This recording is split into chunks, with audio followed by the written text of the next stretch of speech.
Marvel's X-Men 97 showrunner reveals plot details for the newly rebooted X-Men the Animated Series, coming into Disney+. Peace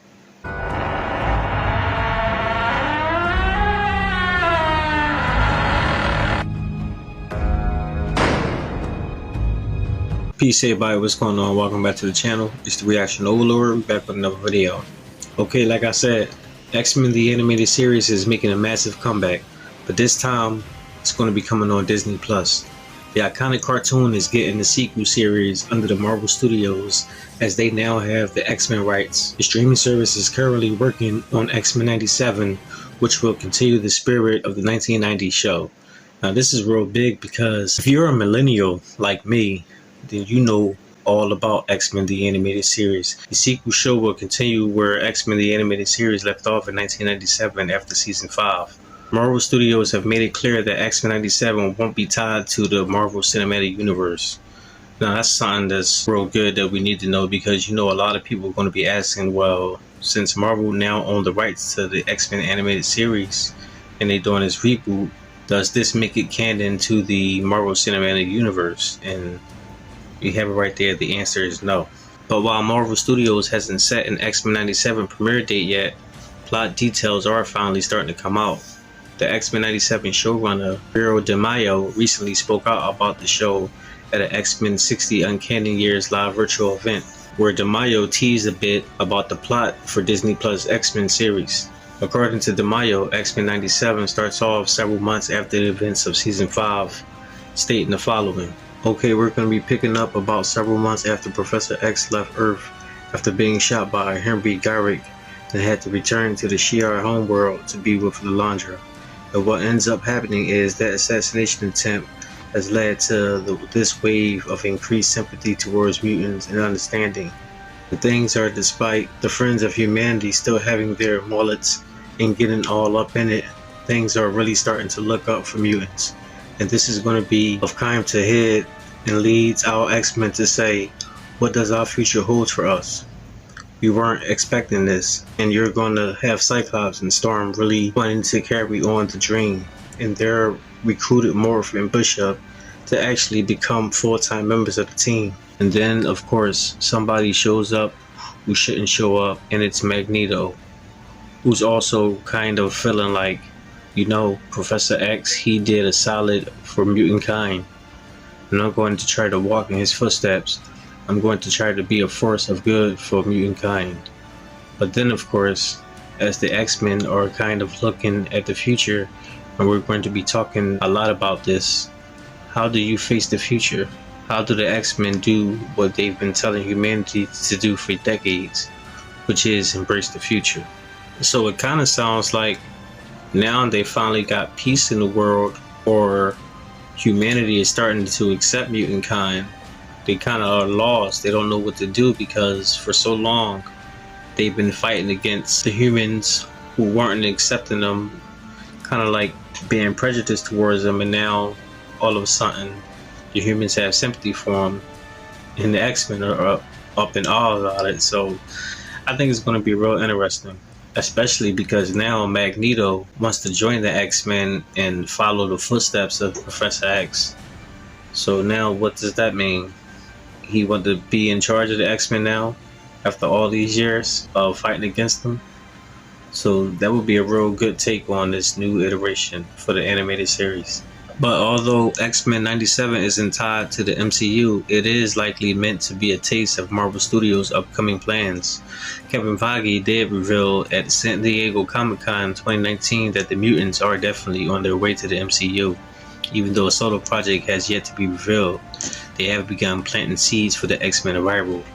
At this point, a solo film or TV show will likely not happen until Phase 7. According to the She-Hulk attorney at law, Wolverine is in the MCU already. Whether or not it's meant to be something Deadpool 3 pays off remains to be seen. However, the MCU has already introduced other mutants ahead of the X-Men. In 2022, the MCU introduced both Ms. Marvel and Namor as mutants in the franchise. Despite not being Earth's 616 Professor X, Patrick Stewart played a variant in the last Doctor Strange film. X-Men 97 is also the only known continuation of Marvel's first shared on-screen universe, which comprised X-Men the Animated Series and Spider-Man the Animated Series, a show that ran from 1994 to 1998. That means that presumably mutants in the MCU won't be affected by the X-Men 97, as the new series is technically not part of the Marvel Cinematic Universe. In fact, X-Men 97 is the only project announced at San Diego Comic-Con 2022 that isn't directly connected to the MCU. Based on what's been revealed about the show, X-Men 97 will be animated in a sleek and modern style that pays tribute to the original cartoon. The latest notable piece of X-Men 97 news was an incredibly positive update about Disney plans for the X-Men animated series reboot. As reported by The Direct, X-Men 97 will run for multiple seasons on Disney+.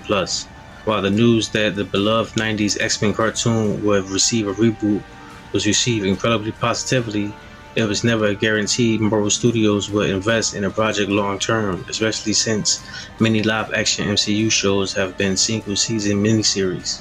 But thankfully, Disney and Marvel understand the potential in X-Men 97, and they're taking a thorough and respectful approach. As was also reported by the Direct lead, X-Men 97 writer Bill DeMaio was incredibly strict with who he allowed in the writer's room. DeMaio will only work with fans of the original X-Men cartoon on the reboot, and X-Men 97 has been crafted by a team of creatives who all understand that, in DeMaio's words, you have to respect the work before you're allowed to add to its legacy. X-Men 97 is yet to be assigned a specific release date, but its release windows has been announced to be in summer of 2023. For now, audiences who want to catch up on the original show can stream X-Men the Animated Series on Disney+. I can't forget to mention that long-term viewers of the original cartoon will be pleased to know that most of the surviving cast members are reprising their characters for X-Men 97. This includes Alison Court, who voiced Jubilee, though Court will be voicing a different character in X-Men 97 and has been reportedly requested for Jubilee to be voiced by an Asian actor instead. Jubilee, Magneto, and Sunspot are confirmed to be in X-Men 97 cast, but their voice actors are still unknown. Apart from the fact that Magneto and not Professor X will be leading the X-Men, there are a multitude of the reasons why X-Men 97 will be different from the movies or any other recent and prominent on-screen adaptation. So far, the only things that's known are the new additions to the team: Sunspot, Nightcrawler, Bishop, and Cable, as well as the fact that X-Men will be taking on Mr. Sinister and his mutant experiments, the Sentio Robot Army, and the Hellfire Club. Though Marvel hasn't released much about X-Men 97's plot, the entire premise on the new series has been laid out in X-Men the Animated Series. This means the X-Men 97 won't be bogged down by world building at all, and can immediately dive into the main story. Furthermore, just as X-Men the Animated Series became renowned for masterfully adapting popular 80s comic book storylines like the Dark Phoenix saga and Days of Future Past, X-Men 97 will likely adapt X-Men comic book stories from the last decade. But X-Men 97 won't be a reboot, but instead will be a direct sequel to the finale of the classic 90s cartoon. Notably, X-Men the Animated Series ending sees Professor X being taken to the Shi'ar Empire for medical treatment, which means that the group's leader in the X-Men 97 will be Magneto and or Cyclops. Though this didn't sit well with some fans and even Magneto himself, Professor X himself convinced a reluctant Magneto to take on the leadership role. This presents a unique dynamic for X-Men 97s to flesh out, one that hasn't been fully explored in the live-action X-Men movies, which I think will be something real special if they can pull that off in the cartoon. But I don't know. That's just what I think. But that's all I got for now, guys. Let me know what y'all thoughts are. Drop y'all comments down below. Make sure y'all hit the like, subscribe, and hit the bell. I'll see y'all in the next one. Peace.